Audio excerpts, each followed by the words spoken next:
Pada malam itu kita akan berbual santai dengan seorang pemimpin muda yang akan berkongsi dengan kita mengenai Sarawak Volunteers dan serta usaha beliau yang lain dalam membangunkan belia setempat.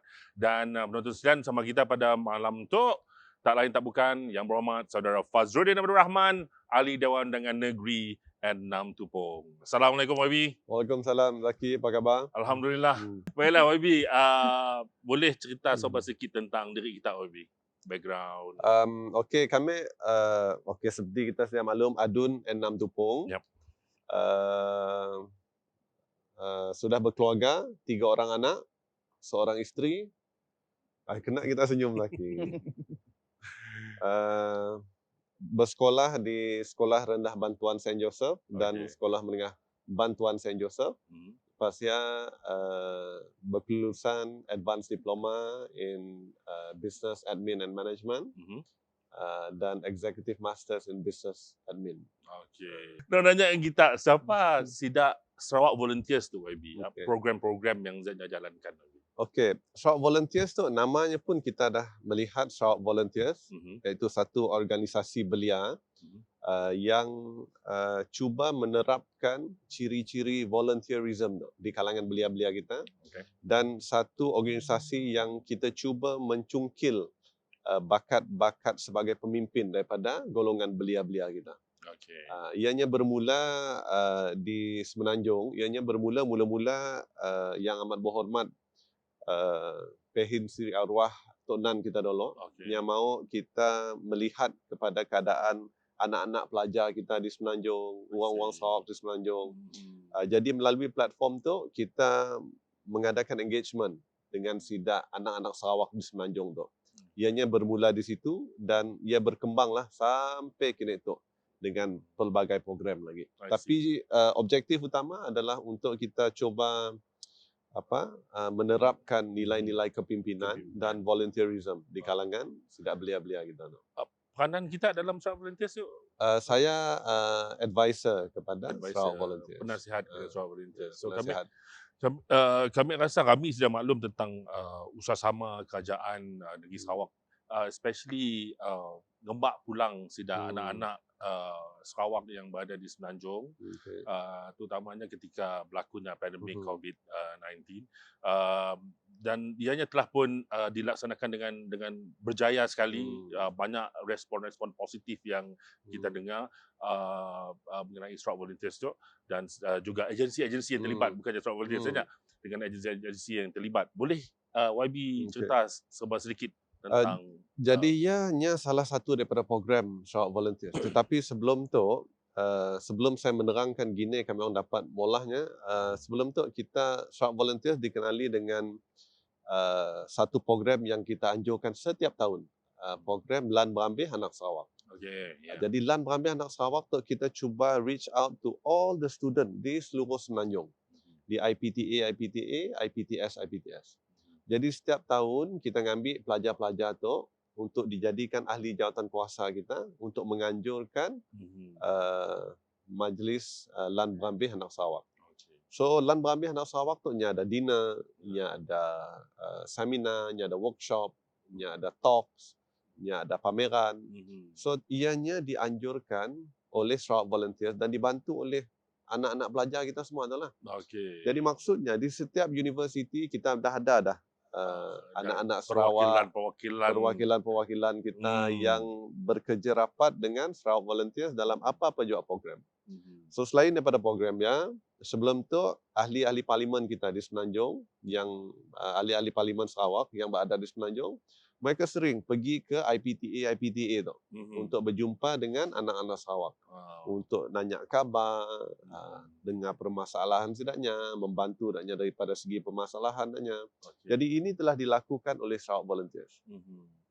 Jadi bila tibanya pandemik COVID tu, bila PKP diperkenalkan, jadi ianya secara sudden gila. Jadi sudah tentu ada pelajar-pelajar yang dalam kampus ya mungkin kekurangan makanan. Tetapi dalam kampus kita bingung gila. Walaupun ada cabaran sudahnya, tetapi universiti ataupun IPTA, IPTS ya nang nyaga sudahnya. Tetapi cabaran kita adalah IPTS ataupun pusat teknikal ataupun mereka yang diam di luar. Jadi ia menjadi fokus utama kita. Jadi melalui jaringan kita tu tadi, kita udah awal-awal madah dengan sidak wakil-wakil kita, tolong cek ada anak-anak Sarawak kita siapa yang mengalami masalah makanan, ada kedai kafe yang tutup macam ni. Jadi kita menggunakan jaringan tersebut dan Sarawak Volunteers membantu. Ada kedai kita bank-in duit kepada perwakilan sedangnya untuk sudah beli makanan, ada kedai kita hantar dari impun makanan. So oleh kerana waktu yang nang pelbagai cabaran kerana ianya pertama kali dihadapi kita, memanglah ada pada mulanya cabaran-cabarannya, tetapi alhamdulillah dengan kerjasama sidak pelajar-pelajar kita tu di universiti yang lain-lain tu, alhamdulillah kita dapat menangani permasalahannya. Okey. So berkenaan dengan ngembak balit sida student dan bukan hanya student ya, maybe ada juga cikgu-cikgu dan warga-warga Sarawak yang berada di Semenanjung dan di ngembak balit. Berapa berami jumlah sebenarnya yang dan bila udah berlakunya PKP udah start sidak parents di Sarawak tu dan yang bingung dengan keadaan anaknya. Macam ni anak kami tu, perlukah balit? Mundah universiti tutup, tempat makan susah. Jadi tak perlu nak dimbak sedaknya balit. Tapi untuk ngembak balit, kan waktu PKP perjalanan pun pergerakan semua terbatas. Jadi apa yang telah dilakukan, Yang Amat Berhormat Ketua Menteri kita mendapat maklum balas daripada Dak Parents tu. Jadi beliau telah mengarahkan Yang Berhormat Datuk Seri Haji Fadilah untuk melihat gini cara kita ngembak balit student tu. Jadi Yang Berhormat Datuk Seri Fadilah mengadakan mesyuarat bersama Menteri Pengajian Tinggi, Yang Berhormat Datuk Nuraini dan pelbagai agensi-agensi lain lagi dan berbincang mikir macam ni nak ngembak dak pelajar-pelajar Sarawak tu balit ke Sarawak dan macam ni nak ngembak dak pelajar-pelajar Semenanjung yang berada di Sarawak balit ke Semenanjung. Maka bermulalah gerakan kami Sarawak Volunteers, Rumah Sarawak di KL, agensi-agensi di bawah Kementerian Pengajian Tinggi, Sarawak Disaster Management Committee, agensi-agensi di bawah SDMC itu semua bekerja kuat dan dapat kita ngembak balik sidak anak-anak Sarawak tu. Cabarannya begitu tinggi sekali. Bayangkan dalam satu universiti kita ada anak Sarawak, adanya berasal di Kuching, adanya berasal Serian, Betong, Sibu, Bintulu, Miri. Dan kita perlu fit in sidak tu dalam satu flight 187 orang untuk landing di Kuching atau Sibu atau Miri. Jadi kita perlu coordinate untuk memastikan yang sampai di Kuching punya perlu makan darat pun paling jauh pun sekurang-kurangnya Betong. Supaya siklah mengganggu gila sidaknya. Itu yang pertama. Yang kedua, untuk melaksanakan cabaran tersebut dalam tempoh batasan PKP tu. Betul. Amat mencabar sekali. Dan UNIMAS juga telah memainkan peranan yang begitu besar sekali untuk membantu kita.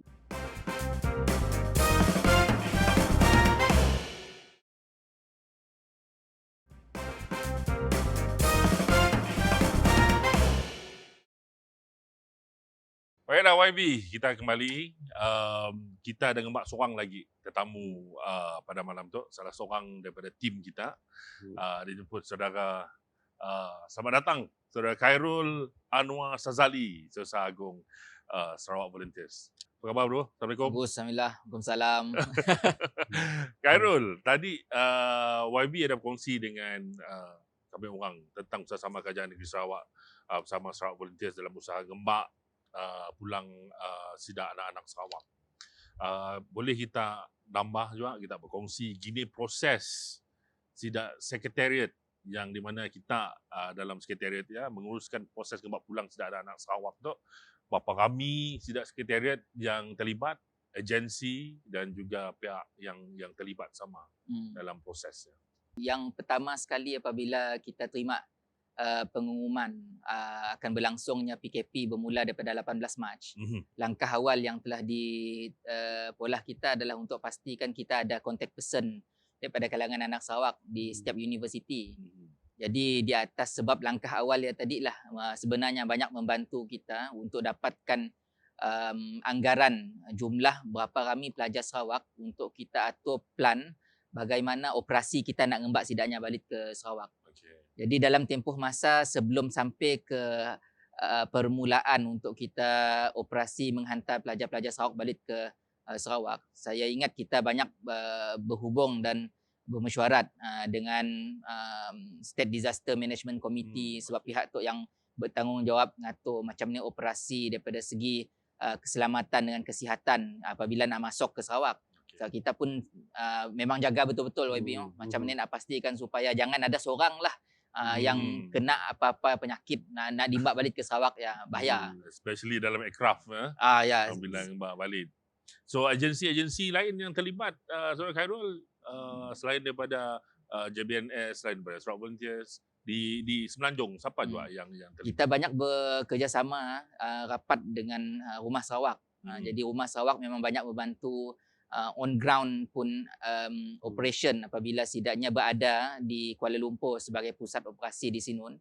Dan kita pastikan supaya semua maklumat-maklumat disalurkan, memang kita akan clarify terlebih dahulu lah dengan Sidak Rumah Sarawak untuk pastikan maklumat yang kita terima dan maklumat yang kita nak sampaikan balik kepada orang awam ya adalah selari dengan apa yang dimaklumkan kepada kita.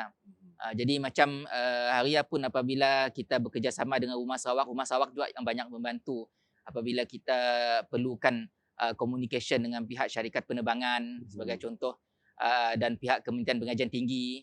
Saya ingat macam YB sendiri dengan Presiden Sarawak Volunteer pun sampai ke subuh, sampai ke sahur bermesyuarat dengan pihak-pihak tu untuk pastikan supaya operasi untuk kita ngembak balik pelajar-pelajar Sarawak tadi betul-betul diatur. So YB balik kepada jumlah keseluruhan yang dimbak balik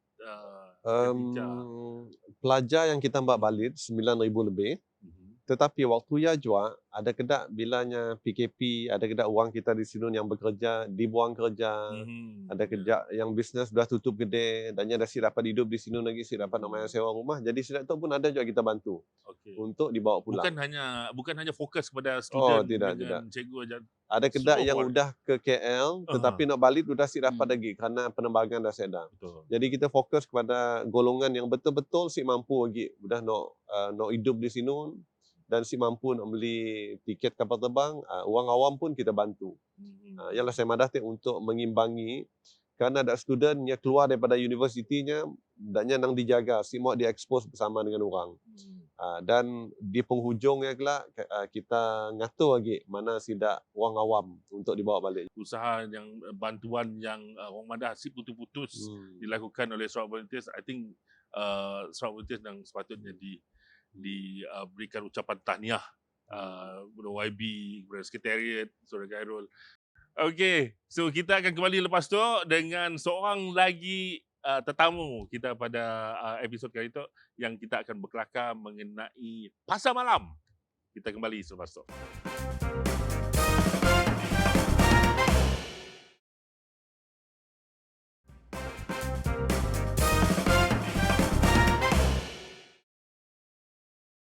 Malam tu kita bukan dengan Khairul aja, seorang lagi yang akan dengan kita. Kita bersama kita Saudara Khairuzi Bulhasan. Susah nama penuhnya. Selalu nunggahnya OG je. Khairuzi Bulhasan. What's up bro? What's up? Alhamdulillah. Okay.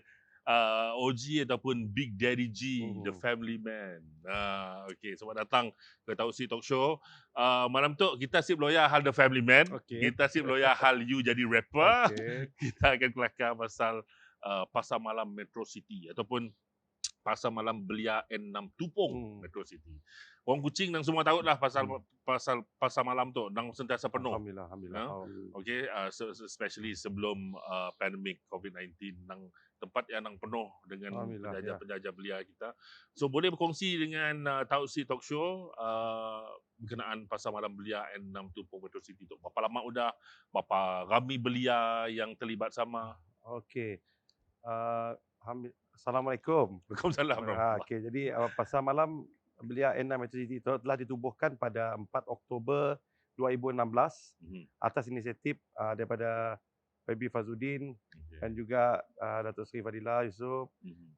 kerjasama dengan Persatuan Penjajah Putrajaya untuk menubuhkan pasar malam tu.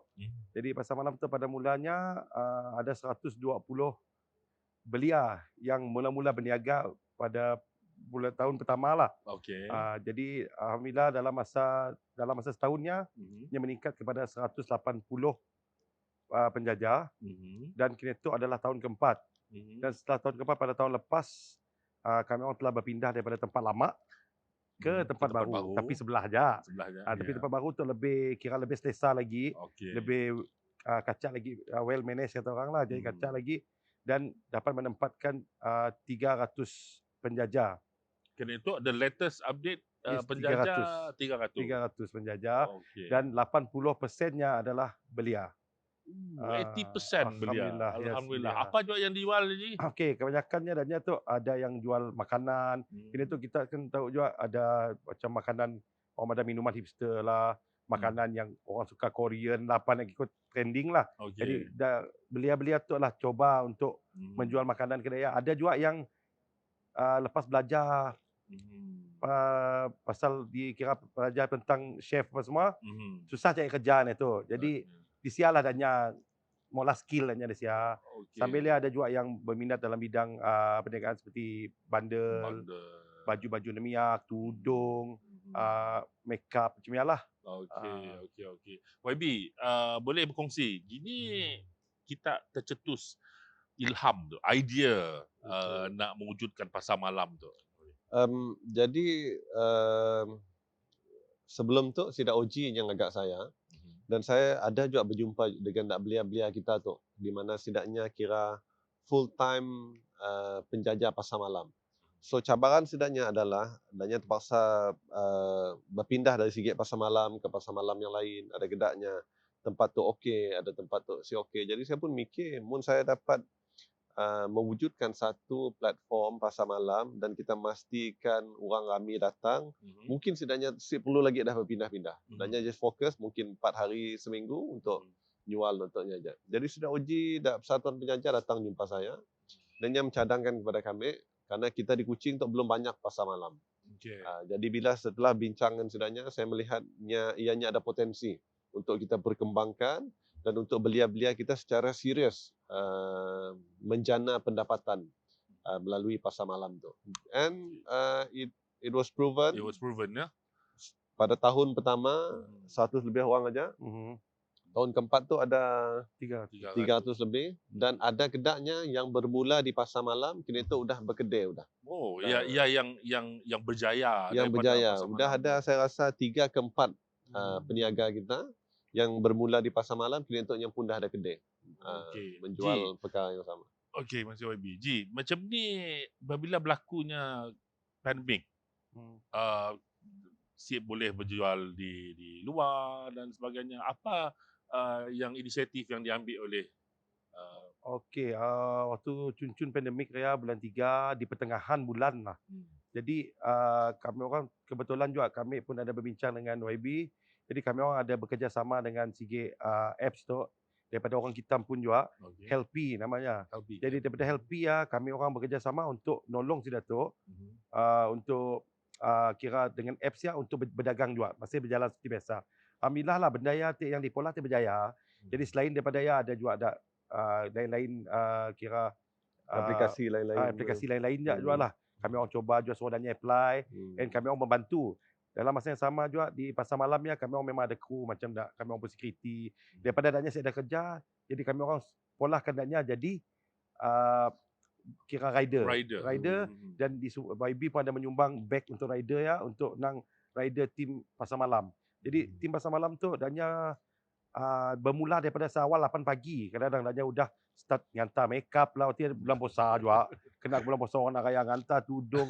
Jadi hikmatnya diperlukan seramai 12 orang lah kami orang pun rider. Jadi semuanya adanya madah adanya pun saya dah masalah income bulanan. Jadi kami orang pun dah si bingung lagi.